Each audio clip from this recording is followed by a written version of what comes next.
Hello guys, good afternoon ngayong hapon sa inyong lahat. Nandito tayo sa may barangay Kanapian.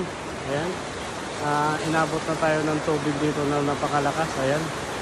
Napakalakas ng tubig na to. Ayan. Mga ka-idol.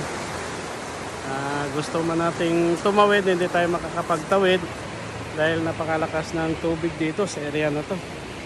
Ayan mga ka-idol. Ayan ang tubig na rumaragasa. Ayan sa likuran ko. At tatawid sana tayo pauwi.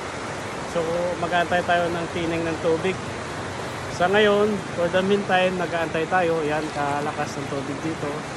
At parang tumataas pa lalo. Mga ka-idol, ayan.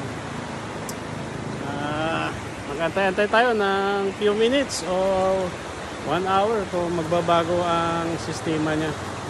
Ayan. Dito tayo sa may likod natin, napakalakas ng tubig na to sa may barangay Kanapian, province of Capiz. Dito po tayo sa may barangay Kanapian, mga ka-idol. Sige guys, sa muli mag-monitor tayo dito ng ating kalagayan sa area na to.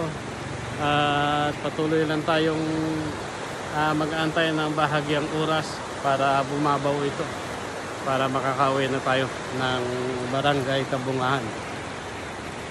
Sa muli, maraming salamat at thank you sa mga nanonood at sa ating mga followers. Thank you, bye-bye!